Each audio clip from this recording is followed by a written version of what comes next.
Okay, well, today we're going to start the Creative Journeys interview series. Margaret, I think Margaret Williams of the Empowered Leader, if I have that correct. Thank you so much for being my guest today. I was your guest a number of months ago, and now we get to talk about creativity and leadership and retirement. And Margaret's so active on Substack, and she's such a powerhouse. I really am honored that you're going to spend 30 minutes talking today. If you guys have questions about creativity and retirement or creativity and leadership is Margaret's forte, um, please ask them in the chat. I'll keep my eyes on the chat. Thanks, Michael, for joining. Welcome, Margaret. I am honored to be here with you today, Laurie. You and I met in notes, and I was just so struck by your work. Oh, thank It you. was like it was speaking specifically to me. Okay? When I look at your work, my nervous system automatically just calms. I have this peacefulness Wow, over me, and your work, it's just transformational. that's awesome. That's awesome. Oh, we're going to have to get you some, Margaret. We'll get you some. Um, So you've entered a new chapter of your life since I met you, and Yes. you are now officially retired from the U.S. military. Um, God bless you. Thank you for your service. How many Thank years? you. Thank you. How many years were you? 39. Wow. Thank you. It's unbelievable. So, how would you like to start talking about creativity today? We can talk about creativity in your childhood. Like, what's your earliest memories of your creativity, and maybe sometimes it was significant for you? Yes. I grew up in the 1960s, which is a pivotal time in history. If you stop and think about it, we had a lot of things going on. The Bay of Pigs. We had the Civil Rights Movement. We had JFK. We had the Cuban Missile Crisis. crisis. Yeah, we had they came down with the wall. Was that Germany? Or it was such a pivotal time in history. You had the music revolution, sex revolution. Love and everything else. You had the the music for real, because I grew up in Detroit, which was considered the Motor City, okay? Where Yeah. you see all the musical acts like the Temptations, okay? And Aretha Franklin, uh, Marvin Gaye, okay? The list goes on and on. And most of those hits were produced, the biggest producer there was Berry Gordy. Um, Musical talents on every corner you can think of, okay? And one of the things, too, that I Detroit was grew up in. something. Huh? It was. Detroit was the place to be. It was. It was. And I was very proud to grow up with that musical spirit, not just in Detroit, okay? All over the world. I love the Beatles. Um, the association. I can go on. I loved music because growing up, I grew up in a dysfunctional and abusive childhood. Okay, my father Yeah, was a minister. Okay, upstanding person in the community, but he was a narcissist. He was very troubled, and nobody knew about all these things that was going sure, on at home. Okay, sure, sure. so I had to find a way to escape. I couldn't physically escape. Unable to go out in the world and to take care of myself. So what can I do? I created this make-believe world. Okay? Make-believe world where, like Alice in Wonderland, Yeah, where your creativity can come alive and you're uninhibited.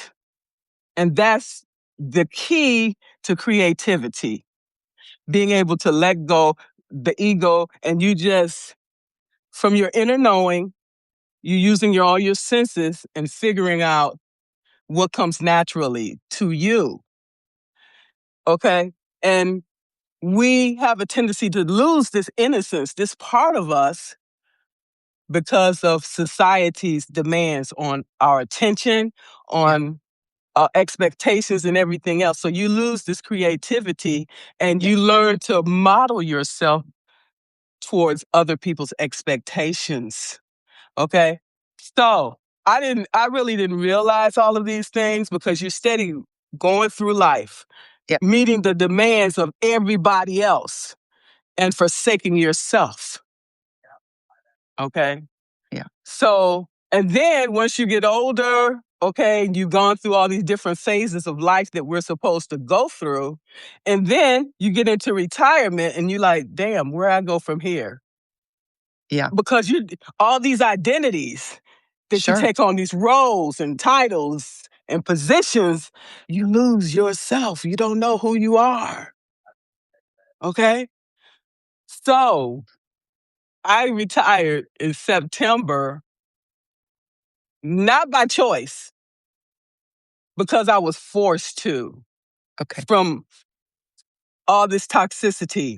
Sure. Okay, when people don't get help as a child, they carry all these behaviors with them. And that's why we have such toxic organizations. Okay? Yeah. Because these people think they know better. It's the ego, and they're going to find a way to get rid of you because you're different. Oh, Okay? geez. Yeah. I mean, that's life. Okay? Yep. Yep. That's Yep. life.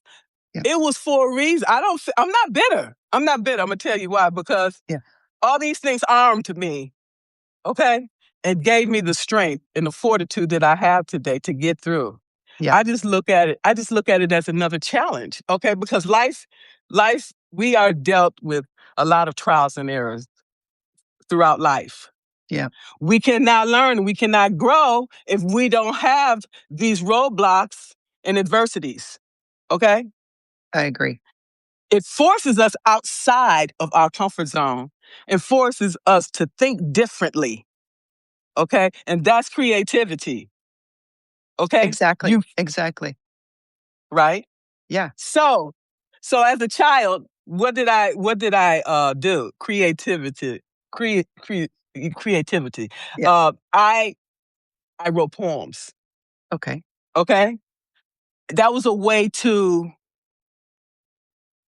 not release, but to cope with all the trauma, with all the abuse, physical and verbal. Yeah. Okay. I've Yeah. even experienced sexual abuse. Oh, I'm so Okay. sorry, Margaret. Yep. It's life. It's Yeah. life. If you Yeah. if you never experienced any of these things, you are blessed and you should thank God. Hmm. Okay. But a lot of people have experienced all of these things and more. Yeah. Okay. Do I give up? Do I sit on a pity pot? Do I just lay down here on the ground and let people continue to kick me and all these things? No, get up off the ground, dust yourself off. These things happen to me. It's not who I am. Okay. 100%. So, all right. So, processing all these things through poetry. Okay. And then I sang in the choir. Yeah. So, yeah, I was put on the stage. Okay. You got to go out there and perform. Okay. Sure. Okay. All right. Fine. Sure. You know? Sure. At church, you were in the choir? Was it Yes. at your dad's church? Yeah. Yes. Yes. So, yeah. Tell me what singing does for you. Uh, It, uh, it's okay. I don't know if you remember back in the day when they used to have the black hymns when my ancestors were slaved. Okay, how they coped with that being in the field, they would come up with these hymns, and everybody would hum, and things together, and through voice, we're able to uplift our spirits. Okay, we're able to uplift uh our to get motivation and inspiration to know that one day we're going to see freedom, you know? So you have to always have to have something to look forward to. Otherwise, what's life worth living? It's just, why am I here? You know what I'm saying? If you don't Yeah. have something to hold on to. Yeah. And one of those things was my faith. And I left the Baptist church. I left the religion, okay? Mhm. Because it persecuted me. It criticized me. It judged me. Just the opposite of what it's supposed to do. Right. And it enslaved me, Yeah. kept me down here. That's the reality. So I walked away from all that stuff and went with the army. And I said, I'm done. Okay. I cut that off.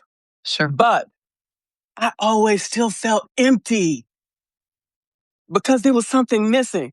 I was doing this job and I just focused on all of that and just put my heart, soul, and everything into that job.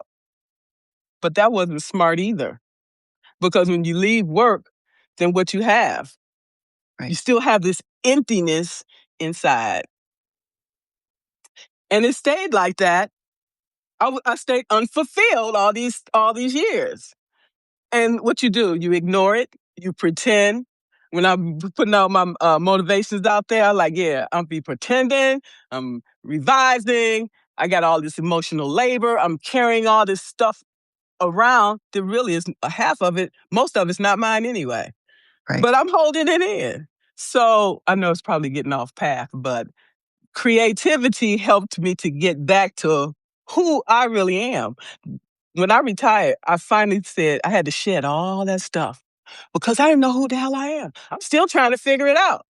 Okay. Along with this publication, as I figure out who I am, then I can implement all of these things into my business. Okay. Yeah. So I've been walking around lost all this time and pretending, put a big smile on my face and act like everything is okay Yeah. until I figure it out. Yeah. Yeah. Well, too, it's probably like if your time is spent giving your attention to all these things, and you have to be alert and you have to be responsive and your mind is invested in this thing that is external from you. And I'm wondering about this phase of retirement where, like, as you said, you don't have to give of yourself as people do. Many people do give their entire lives. And now they come to this point where they're left with them and certainly in a certain role at a certain job, whatever.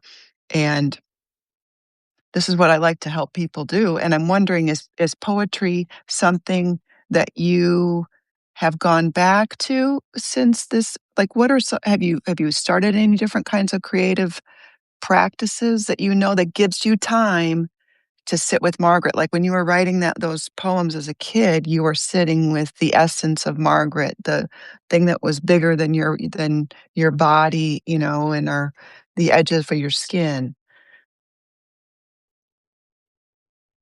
It's it's all five senses coming alive, okay?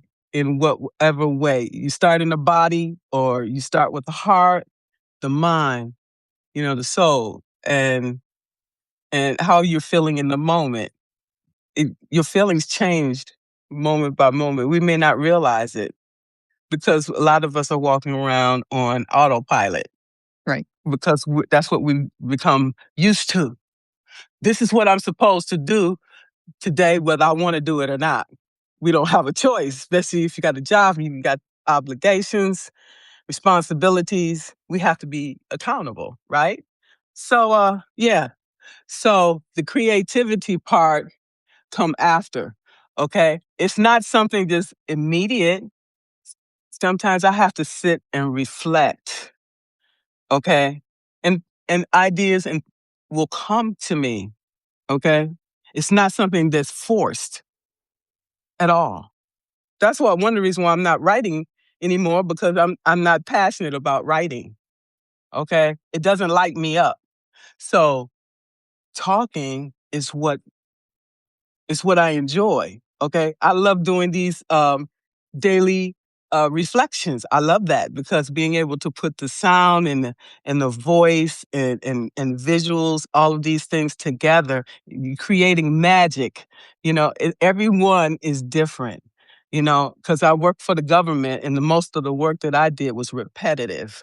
Okay, Mhm. so which I really really hated in some aspects, being mechanical, because creativity is about spontaneity. And the work that I did was mundane and Mhm. boring. Mhm. But looking at the bigger picture, this work was necessary because it's helping to improve the quality of people's lives. So when you look at it from that perspective, it gives it a whole new meaning. And the same thing with creativity, okay? Understanding why you're doing this. Okay. So everything that I'm doing with this publication is based on um, what I enjoy, what brings me passion, and doing it that way, people can feel and see, get value from your work. If you're just doing something to just do it haphazardly, people are going to see it and it's like, no, this doesn't make any sense. It's not. It does. It's not congruent with me and what I do. And that's Yeah. one of the ways how we find our tribe. We're on the same frequency and resonance. People can sense and feel that, and they gravitate towards you. And that's where we meet our tribe. See, so I didn't know a lot of these things we don't know at the beginning. How would you know? Never did it. So now, since I've been this far, you look back and you see all these lessons, say, oh, okay, now things will start to click. But at first, they're not going to, but you have to give yourself space and time for things to become. When you plant plants, they're not going to rise immediately. It takes time. It takes nurturing and cultivating. Same thing as a relationship. Same thing like creativity. It's like, for example, I get ideas certain times of the day. Okay. So best thing for me to do is I can record it on my phone or whatever. So when you get these signs, we get signs all the time during the day, and you tune into tap into all of these things, your intuition, your inner knowing, um, your values, all of these things play a part, I think, in the creative process because it's a part of who I am. Yeah. Okay. And all of these things resonate in our messaging when we send it out. We don't necessarily realize that, but it does. Yeah. Your messaging has come out.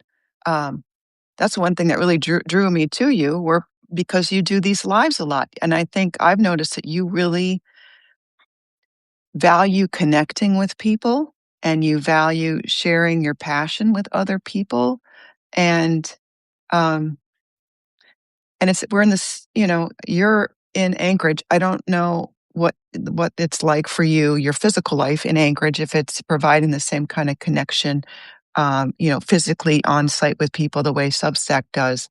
But that's one thing I gravitated to you and your publication, was that your passion was contagious. I mean, so obvious that you come through, and it's one thing I've enjoyed watching as your publication evolves and changes and grows.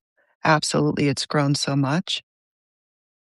Um, what I wanted to ask you was, so now you're in this phase of your life, and what if you want to talk about what are some of those things out there that you kind of had dreamed big about doing, that like bucket list items, or things that you're kind of like, well, that would be really cool. I'm kind of dreaming about this, or I'm dreaming about something like that. Well, I've always been a dreamer. Okay. And so dreaming things and making them a reality is another thing. I try to keep it real with myself, okay? Because sometimes it's good to have big dreams, okay? But we also have to be realistic, okay? So Yeah, but never give up on your dreams because I really never thought I was good enough, honestly. And every step that I get, every hurdle that I overcome, it just shows me that I have the ability to persevere. Okay. Um, so we just have to continue. What I have to continue to do, and everybody else I would recommend, is to continue taking baby steps. That prevents you from becoming overwhelmed. Sure. Because I noticed when I, tried to do my business earlier, just the thought of running a business is overwhelming in itself. So, what do? You take some breaths and you just take small iterative steps towards the goal. That helps to boost your self-confidence, Yeah. keep you motivated in the momentum, knowing that the light is getting brighter at the end of the tunnel with every positive step you take. So, do you have a big project that you're taking baby steps to now, or like what's Margaret focusing her energy on now? Well, with this business, okay, I've reached a certain point. Okay, I've reached that fork in the road, And could you and explain I'm your gonna. business quickly for those people that are just watching or they might not be familiar with what your business is? I am a certified executive leadership coach and a systemic team coach and a mentor, and I have a master's degree in industrial and organizational psychology. Okay, thank you. Yes, you're welcome. So, with the business, we have to establish ourselves. Okay. Once you get established, you have to build trust. And then you have to put your products and services out. Okay. And the whole goal is to help people. Okay. And that's the gifts that I have, the gifts and the talents. So why not utilize uh, these things since I'm retired now? Right. So your business is the Empowered Leader, and how do people reach out to you to connect with you to inquire about your services? Um, Maybe what are some of the favorite things you like to do in the as the with your business, the Empowered Leader? Well, actually, my business is intuitive Thank professional you, coaching. thank you, Yeah, intuitive professional coaching. And the Empowered Leader is just the publication, which I thank use to connect.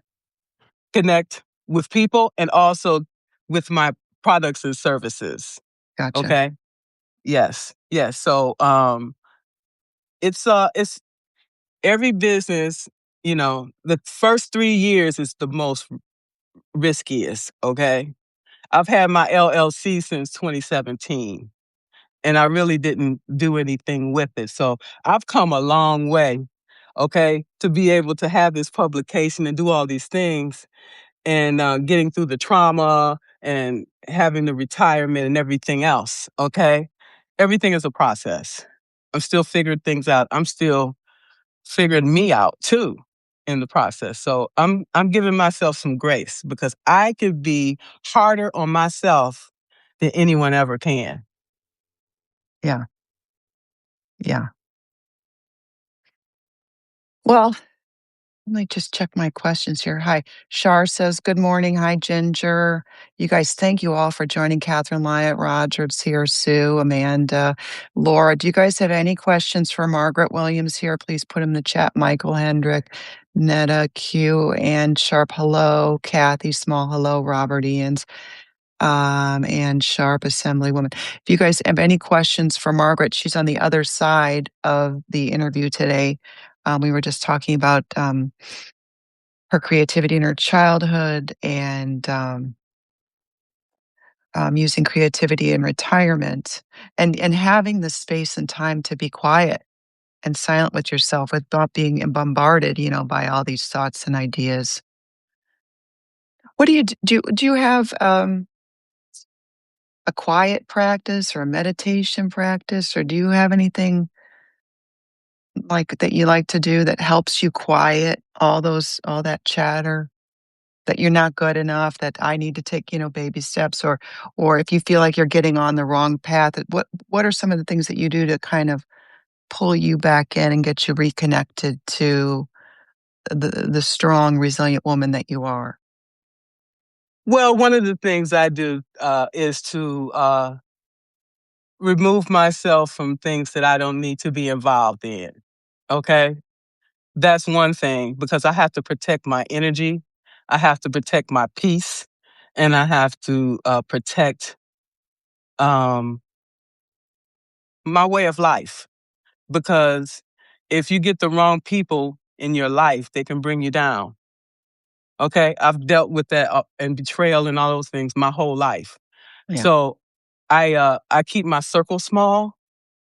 I protect my boundaries. We have to have boundaries. If we don't, then it's easy for people to come in and wreak havoc. Okay. So yeah, that's one of the things. I listen to music majority of the day. I have Apple Music. Um, I like to listen to the different frequencies. Okay, because that also helps. like the hertz Um, frequencies? yes, Yeah, yeah, I do yes. too. I yeah, especially if I feel like if I'm off, if I'm having an off day, and you can actually realize instead of just going around you know, um being, sassy or miserable or depressed, if I have the wherewithal to realize, "Oh, I'm not in a nice state," I'll go put some music on and sit with it, and I find that it helps a lot. So I'm interested that you do too. That's great. What else do you like to do? I like to. I have an exercise room, and exercise help too. Okay. Yeah, right. Um, yeah. Um, since I have dogs, I take them out frequently, and being out in nature really helps because, like I told you, it's beautiful with the trees, the ice on the trees, and the snow, and it's so beautiful. Yeah. Yeah. You have 2 dogs? 2 dogs? Yes. Do you ever notice how your dogs also do they help bring you down, to a state of the beautiful things that pets can do for us, for sure. Yeah, because they can sense the frustrations. They can sense a lot of different things, and so yeah, it's Yeah. like a trend. It's yeah, it's really. I would suggest a dog or a cat or something. Or fish. Fish is good too because if even if you just sit and watch the Watch water, them. Super it calming. just it is. It Yeah. is. Yeah. Yeah. Only thing I Lis don't like about the fish tank is the cleaning of the tank. That's true. That's true. Here, listen, Netta Q writes, she says, "Good morning, everyone. I have also written snippets of poetry since childhood." And she has, "My question is how have you managed maintaining boundaries throughout the stages of your life? How have you That's a managed maintaining boundaries? That's throughout the stages of your life." That's a great question. that is a good question because I am a highly sensitive person, okay? And once you've hurt me once, uh I realize, okay, once a person hurt you once, it was on purpose. Okay? Because I'm not going to purposely, maliciously disrespect you if unless it was. Okay? Sure. So the thing that you have to do, I don't care who it is. It could be a family member. Cut them off. Period. Cut them off.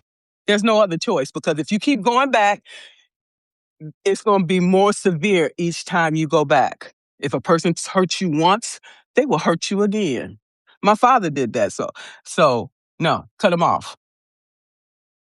So you set a strong limit. So if someone's hurt you, you don't even bother. You're just like, let's take you and put you over here. No, they're dead And to me. They're dead to me. gotcha, gotcha. So any other like managing boundaries? How did you manage boundaries? Like you had 39 years in the military. That'd be very interesting. How do you maintain and manage your boundaries throughout that time? One way, I moved 8 times because once you go to a job and they treat you like shit on the first week, the first day, like they did here, I knew that my time was limited. I just wanted to get to next year, okay? But that didn't happen because the treatment kept getting worse and worse and worse and worse. And I got to the point where it's either was going to be me or them. So it was time for me to leave because I didn't want to end up in jail. Okay? Okay. I'm just being honest. I'm Yeah, being no, no, honest. please. Yeah, Because when people yeah, keep poking you, and you keep telling them, you don't tell them specifically, but they're not stupid. That if you keep poking me, eventually something's going to happen, yeah, right? yeah, So it's okay because it was something else for me to do, and that was Substack because I couldn't continue working that job and working and doing Substack. Okay, it it was just like mediocre. I felt, you know. So sure. I had to give something up. Some people don't realize that we have to give something up in order to be who we want to be, to get to where we want to go. Yeah, What is that going to be? You can't carry all of that stuff. It's too much. yeah, And I realized that I was at the brink. I was up here. It was too much. yeah. I think women also have a specific, maybe not, but that I think that women in the last so many decades, I'm a kid of the '70s, born '71, that, like, we were kinda raised with, "Oh, as a woman, you can do all of these things now, and you can be a mom, and you can have a job, and you can do this."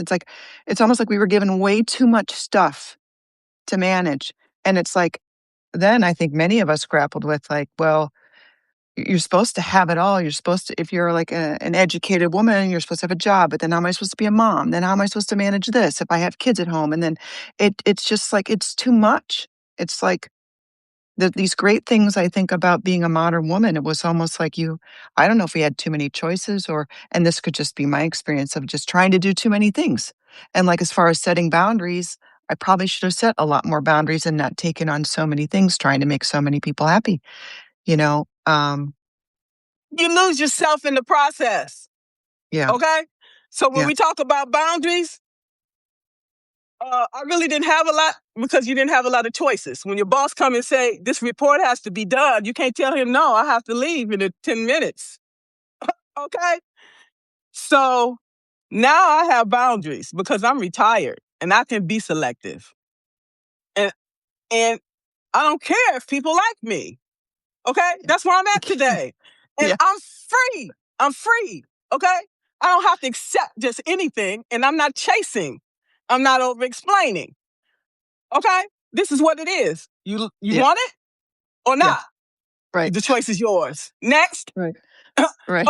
I have zero tolerance now because of all that crap we had to go through. Yeah. Yeah. Okay? Yeah. But We just on the need to bright side too, set ourselves free. that's right. Right. There was one, I can't remember who I read this from. I think it was from Byron Katie. I don't know if you've ever followed her at all. Yes. She's Yes. brilliant as far as helping us understand the war that goes on in the mind. And she's always like, "Do you wanna be right or do you wanna be free?" And I think that's one of the greatest things I take from her, right? I don't know if you've Yes. heard that. Because Yeah. you could be in these arguments. Yeah, go ahead. No, no, you go. Take your power back. We never had no power, but I have it now. And I'm not giving it to nobody. Yeah. Period. Amen, I sister. don't care who you are. Okay, this is Yeah. where we are today. We all have made all of these sacrifices. Okay, now it's our time to shine. I think it's gonna be this is what I really love Substack for as well, is that, like you were talking about finding your tribe, and I think there's a lot of women that I'm encouraging if they're either empty nesters or they just retired, and it's like they're kinda, like, grappling. I'm like, "Just come to Substack." It's a different way to be social and connect with people because you can come onto lives like this, and you can meet people and you get to know what they're like.